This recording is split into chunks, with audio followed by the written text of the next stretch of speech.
When you think of a lion, you probably think king, a symbol of strength, courage, royalty even. The undisputed rulers of the African savanna, sitting right at the top of the food chain, with no natural predators. On the surface, it's hard to imagine an animal that powerful being vulnerable. But the life of a lion is anything but royal.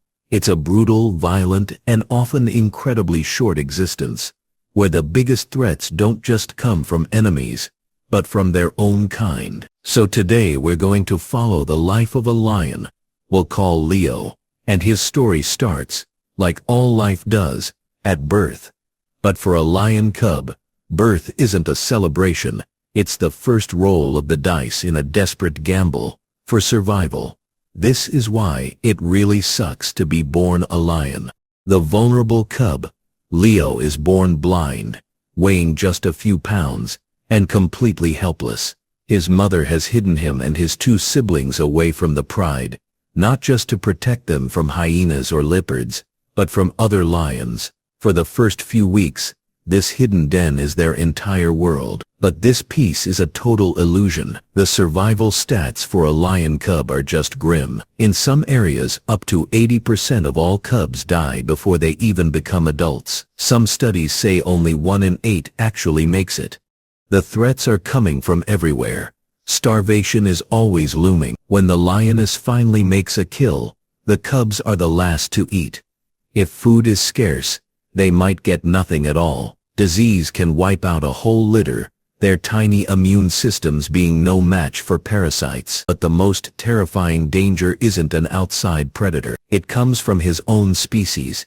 It's the threat of infanticide. See, if a new group of males rolls in and defeats the pride's current king, Leo's dad, the very first thing they'll do is kill all of the existing cubs. It's a brutal strategy that brings the females back into heat, letting the new rulers pass on their own genes. Up to a quarter of all cub deaths are because of this one savage act. Leo's entire life hangs on his father's ability to win a fight. Every distant roar, every smell of a strange male on the wind, could be a death sentence. He wasn't born into a kingdom, he was born into a war zone, where he's the #1 target, the nomadic exile. Somehow, against all the odds, Leo survives. He makes it past that first treacherous year, growing stronger with his brother. But just when he's on the edge of adulthood, around 2 or 3 years old, he gets hit with his next great trial, exile. His own father, the same lion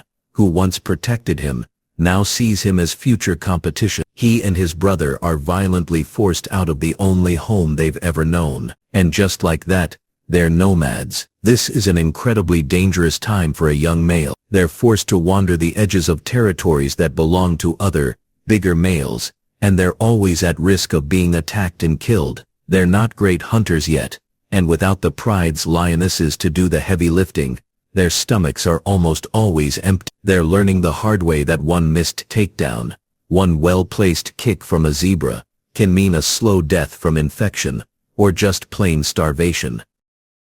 This is also when they come face to face with the single greatest threat to all lions. As human settlements expand, lion habitats shrink, pushing them closer to us and our livestock. Desperate, Leo and his brother might try to hunt a cow on a farm, which seems like easy food, but it's a trap. A lion that eats livestock is almost guaranteed to be killed in retaliation. Then there's the silent danger of snares. These wire traps aren't even meant for them, but they kill indiscriminately. A lion caught in a snare faces a slow, agonizing death. For Leo, the world is now a minefield. Every territory is hostile, every meal is a fight, and every human village is a potential graveyard. For a couple of years, Leo and his brother walk this tightrope of survival. They get bigger, stronger, and their hunting skills are sharpened by pure desperation. They aren't kids anymore. They've grown into a powerful team, a coalition of two, and now, their goal has changed. Just surviving isn't enough. The nomadic life is a dead end. Every instinct in their body is pushing them toward one thing, taking over a pride of their own. To do that, they have to challenge an existing king. They find a pride that's ruled by a single older male. The fight is as explosive as it is inevitable. It's an absolute whirlwind of claws and teeth. A deafening explosion of roars and snarls. Fights like this are unbelievably violent, and often end in death or life-altering injuries. In the chaos, Leo's brother is badly wounded. He'll live, but he'll carry the scars forever. They win. The old king is driven off, left to die alone as a nomad. But Leo's coronation isn't some noble ceremony. It's sealed with the exact same brutal act that hung over his own head when he was a cub. To start his own dynasty, he has to kill the cubs of the lion he just beat. It's a grim but necessary part of lion politics. The lionesses might even fight to protect their young, but in the end, they have no choice but to accept the new kings. Leo is finally a king, but he hasn't escaped the struggle. He's just earned the right to face a whole new set of problems. He climbed the bloody ladder to the top, only to find out his new position is the most dangerous of all. That title, king, it's a complete lie. A male lion's reign isn't some life of leisure. It's just constant, grinding stress. His time at the top is brutally short. On average, a male only holds a pride for about 2 to 3 years before a younger, stronger lion comes along to take his place. Every single day is a fight to keep what he won.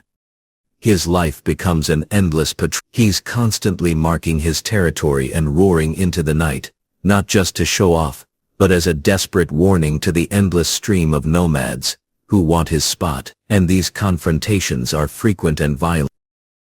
While the lionesses do most of the hunting, Leo's job is to protect them and their kills. He's got to fight off huge clans of hyenas, sometimes dozens at a time, who are more than happy to try and take down a single lion. And when he does hunt big animals like buffalo, he's risking fatal injuries from horns and hooves.